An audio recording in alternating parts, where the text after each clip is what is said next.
líder de jovens, ele lidar com muitas questões relacionais do ser humano, né? É lógico que um pastor lidar com diversos temas a respeito dentro da comunidade, mas a gente, cuidando da juventude, a gente entra muito mais a fundo, né, na questão do sexo, do namoro, né, da questão até do preparo para a universidade e tal. Como é que você acredita que um líder ele pode se preparar para poder lidar com essas questões?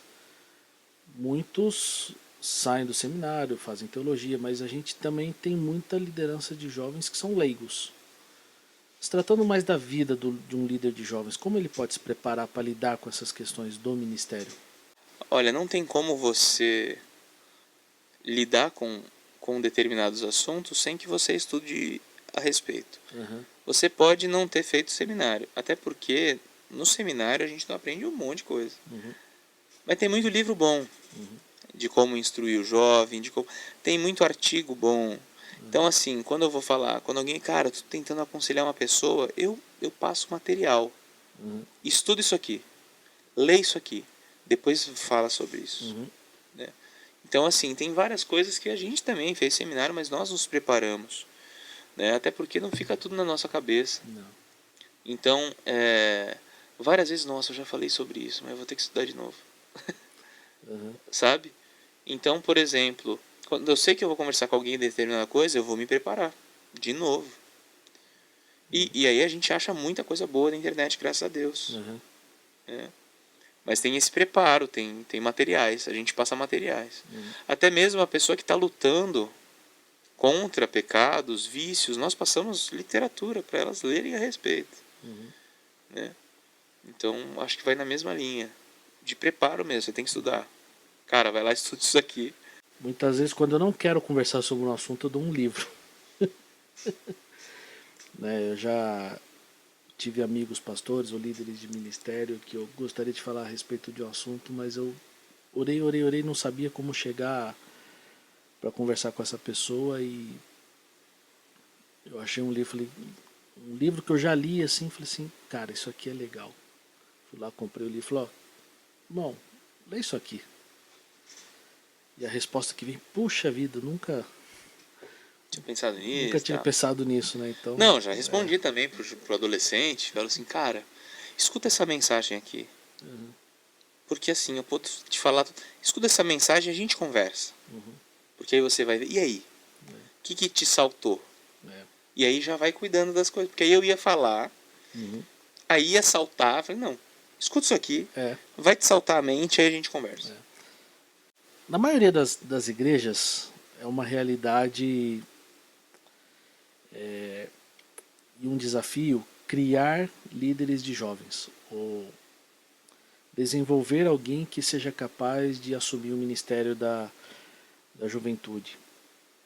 A gente, na igreja presbiteriana, tem um seminário em Campinas, então a gente passa pelas igrejas da cidade, da região, muitas vezes são seminaristas que estão liderando jovens e adolescentes que terminam o seu seminário e muitas vezes vão embora, deixam a igreja e vão assumir, vão para o campo, né?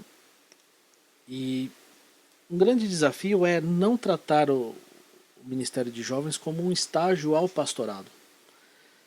Como é que a gente desenvolve e cria uma liderança que não seja apenas um estágio desse líder para ser um pastor?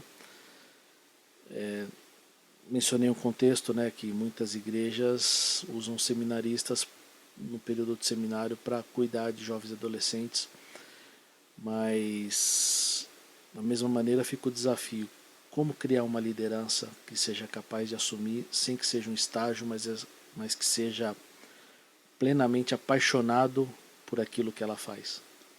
Dani, o seguinte, cara, é algo complicado. Por quê? Muitas dessas igrejas não conseguem bancar as pessoas depois que acabam o seminário. Então, tem vários lugares que pegam seminaristas, por quê? Porque depois não conseguem assumir ele como um pastor auxiliar para ficar na igreja. São igrejas menores e Sim. tudo mais. Então, isso é um complicador. ele já vai para lá sabendo que ele vai sair fora. Uhum. Se ele não for uma pessoa, se não for um estagiário com uma cabeça muito boa, é difícil ele preparar alguém para o lugar dele. Sabe por quê, Dani? É como eu te falo. A não ser que seja uma pessoa super iluminada. Tô falando assim, ó. Eu saí do seminário. Eu formei no seminário. E eu vim trabalhar aqui. E eu me senti sem saber nada. Agora imagina esses seminaristas que saem de lá. As igrejas o querem para fazerem milagres. E ainda deixem alguém preparado quando sai. É. Tem pessoas que são extremamente assim, Deus capacita de uma maneira sobrenatural. Tem pessoas assim que nasceram prontas para aquilo. Ele sabe pastorear. Tá aprendendo várias coisas com relação ao estudo, mas sabe que é estar junto, é pastorear, sabe? Ele sabe o que é cativar as pessoas que estão ali. Mas em suma, como você prepara um líder? Discipulado. 2012, quando eu cheguei aqui, o Ministério de Adolescentes passava por um momento turbulento. Agora imagina, numa igreja de quase 1000 membros, que tem um ministério com 12 adolescentes. Então assim, eu entrei aqui, integral e com adolescentes em 2012, e de repente, de 12 adolescentes, a gente tinha na escola bíblica 60. Quer dizer que eu sou fantástico? Não. Quer dizer que os adolescentes estavam aqui, eles só estavam dispersos.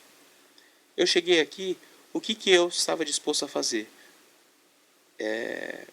Conviver com eles. O que eu estava disposto a fazer? Eu estava integralmente com eles. Antes não tinha alguém integral. Não estava com alguém integral com os adolescentes. Eu vim para cá e falei assim, eu tô com vocês.